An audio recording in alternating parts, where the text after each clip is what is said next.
I don't think anybody would doubt, having spent a decent amount of time looking at footage from some of these lockdown protests that have been taking place, that the police have picked a side. They're in a situation where they're just following orders to a certain extent, but are they really a political organisation?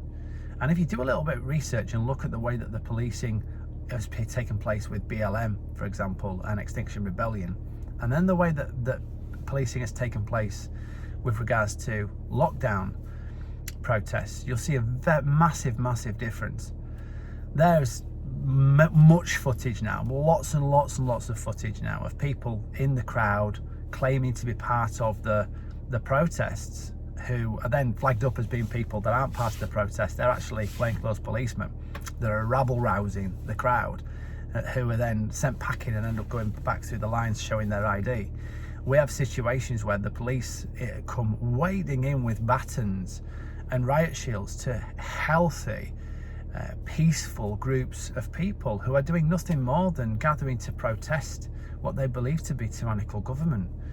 And when we're in a situation as a nation where civil liberties are being trampled on and are being removed, in many cases without recourse to representation in Parliament, we have to question, even if there is a virus that we're fighting, even if there is a national emergency caused by a virus that is killing, let's say, hundreds of thousands of people, then there has to be some recourse and there has to be some answer given to the public where liberties have been taken away. As a private individual, my mum and dad didn't have to have a license for me to be born. I'm a private human being. I'm an individual under God. I take part in society in the fact that I actually live here. But do I give that society the right to put a needle in my arm? Do I give the society the right to say that I can't leave my house and walk down the road, or have my family round into my property? At what point did I consent to that? And that's the question that a lot of people are asking.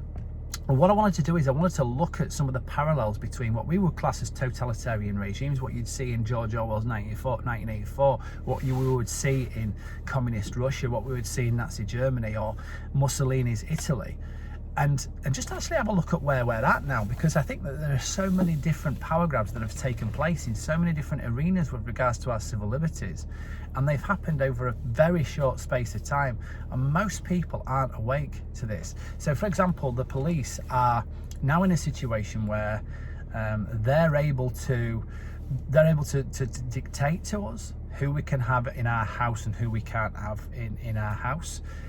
Where we've no freedom of worship now. You're not able to have a worship meeting in your house with anybody who's outside your supposed bubble. We can't meet together to form protest, peaceful protest against our government. Incidentally, that is something that is enshrined within UK law, that is like almost ancient law within the UK, that we have a right to protest, we have a right to voice our opinions when it comes to our government, because we live in a democracy. The government in this country is supposed to govern by consent. The police are supposed to police by consent. When you've got a group of 10 or 15 or 20,000 people that are meeting together for no other reason than to voice their disdain at the way the country is being governed, and the police come in with riot shields and batons, and incidentally, you may say that's to stop the spread of the virus, which may well be fine.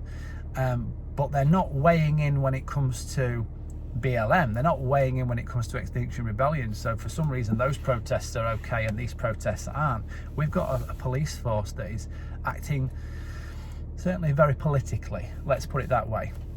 The other thing that's interesting is propaganda. What characterises totalitarian regimes are generally the propaganda, and these are usually found in the names of slogan. You've only got to see every single poster and every single sign as you walk down the road, constantly reminding us to stay clear from each other, to stay 2 meters apart, hands, face, safe, whatever it is, hands, face, wash, whatever it is nowadays. I don't switch the TV on an awful lot nowadays. I don't want my daily propaganda from the BBC that I pay for. But we're in a situation where even the radio only has to be on for 5 minutes and there's a public broadcast. It's constant. You hear the messaging about the fact that I wear a mask to keep everybody else safe, and that's almost virtuous. And yet those same people that wear a mask to keep everybody else safe go and clear the shelves in the supermarket because they don't want to keep everybody else or allow anybody else to be fed. We are in a situation where we're protecting people from one thing, yet people are dying from everything else. So, for example, we're missing cancer screening. There's more suicides in September than people who died from COVID-19. In actual fact, there's more people died from home improvement accidents in September than died of COVID-19. Yet some of the restrictions that were being introduced at that time in terms of levels of lockdown were increasing, even though the deaths had gone through the floor. So the propaganda is there. I don't think anybody would doubt that we're having constant messaging taking place, and we have censorship. People who are not agreeing with this narrative, who are questioning whether we need the shot in the arm that's going to save us from this, the people that are questioning the efficacy of lockdown, are being erased from the narrative. There's something called the Great Barrington Document, and you may not have heard of it. The Great Barrington Document had something like 65,000 clinicians, people that are qualified, that are scientifically qualified, to pass judgment on whether there's a vaccine. Virologists, microbiologists, people who are heads of departments at places like Yale and Oxford. Yet you Google the Great Barrington Document, and Google has taken it down, which is really, really curious. Why would that be when we're talking about clinicians? These aren't people that are doing this to make any kind of money. They're just pointing out the fact that the way that we're dealing with this COVID-19 is completely, it's wrong, because more people are going to die from the result of the lockdown measures than are going to die from COVID-19, because this is a disease that is just not that big a killer, and 99.9% of people will survive this. And people say, oh yeah, well, I've got a mate who had it and he was really, really ill with it. That's cool.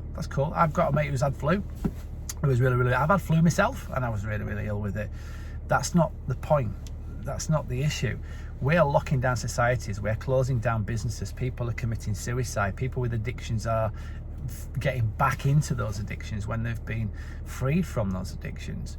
People are really, really, really mentally at the lowest point they've had. People are without hope. We've got children committing suicide, and where none of these deaths count, but the COVID deaths, they do count. It makes no sense.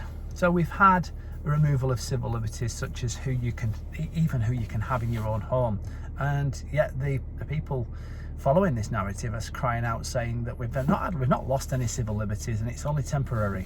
And if it's only temporary, that's fine, but this is starting to look pretty permanent as far as I'm concerned. Remember, we weren't that long into this virus when people started talking about the new normal. I mean, we're only supposed to be locking down initially for 3 weeks. We've got people videoing, walking around hospitals that are empty, that are completely empty. They're showing empty wards. And we've got to ask the question, when we were supposedly at the height of pandemic, we had nurses dancing on our TV screens, doing TikToks. And we knew that there was no other patients for any other disease or any other illness that were being allowed into hospitals. So we stopped cancer screening. And it's all to fight this one disease at the expense of anything else. People are turning against each other. I saw a Facebook post where somebody was talking about the fact that if you've got a hidden disability, you don't have to wear a mask, and that person put it on Facebook, and they were vilified. And somebody actually came on and said, my mum is dying of cancer, and if my mum catches COVID, she will die. I think you'll find the cancer is, if she's dying of cancer, she's probably dying of cancer. If she catches COVID, then it may well speed that up, but she'll actually die of cancer. She won't die of COVID. But you can't write that you're free to not wear a mask, because if you give my mum COVID, I don't know why you come in contact with your mum, but then how would you feel? And it's almost like, my mum's dying of cancer, so I'm now going to weaponize that and hit you over the head with it in relation to whether you wear a mask because of COVID or not. And the society's gone absolutely tin pot crackers. People have got such a lack of perspective in regards to the efficacy of whether masks actually works, the efficacy of lockdown, just so many different things, and people see it as a virtue that they kowtow to this tyranny where I'm only allowing, I'm not going to see my family, you know. And this person whose mum's dying of cancer, it's terrible, it's tragic, it's terrible for anybody to lose a parent, no matter what age. Death is not something that we rejoice about, it's not something we enjoy. But you know what, if you're in a situation where you allow your mum to die without her family around her because you're socially distancing, you're following the rules, and then you come and you blame people who weren't wearing masks for the fact that this has continued and your mum's had to die alone, you've got such a complete and total lack of perspective when you realise that you're like a racehorse tied to a plastic chair, and we still live in a world where you can actually walk into that hospital and go and hold your mum's hand while she's dying and make it and insist on doing that. But if you see the rules that you're obeying as more important, then you just need to snap out of it and wake up. We are in a situation where we've had a removal of religious freedom, and I have people turning around and saying stuff like, well, you can still worship over Zoom, and you're limiting God. But I tell you what, you're limiting humanity if you think that for everybody, the way in which they interact with their God, the way in which they worship is one massive catch-all, and that everybody should just be happy with Zoom because the whole of the human race is able to interact in that way over Zoom, and everybody will feel that's okay. When in actual fact, for most people, actually being in contact with other people when they're worshipping is really, really important. It's really, really important. It's almost like, have you never met an addict? Have you never met somebody with clinical depression? Have you never met anybody who's not middle class, that you suddenly think that Zoom just cuts it and that's okay?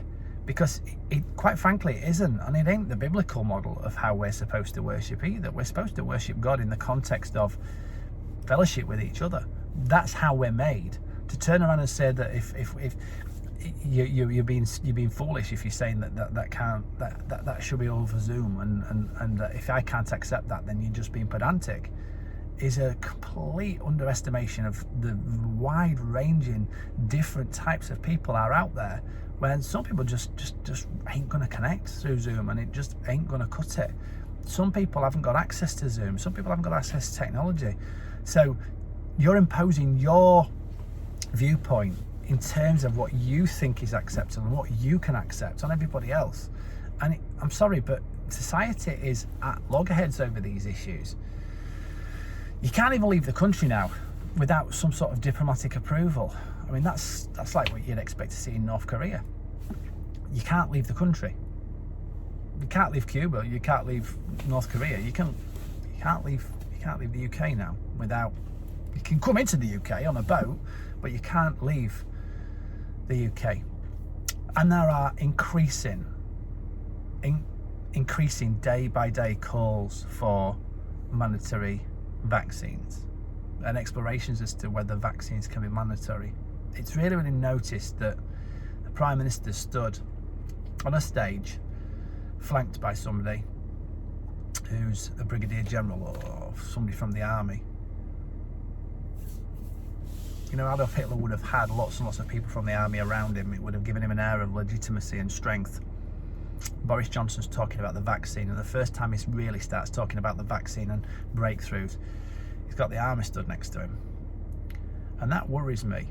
And that worries me when there are increasing calls from places like Jeremy Vine as to whether vaccines should be mandatory, as if people should have restrictions if they don't have the vaccine. Now remember, I'm a private individual. If we are in a situation where it is deemed to be right by the state that the state can come to my home and forcibly vaccinate me, we have a problem. And if you don't recognise we have a problem, then you need to spend a little bit of time and get a little bit of perspective and just do a little bit of digging around on the internet.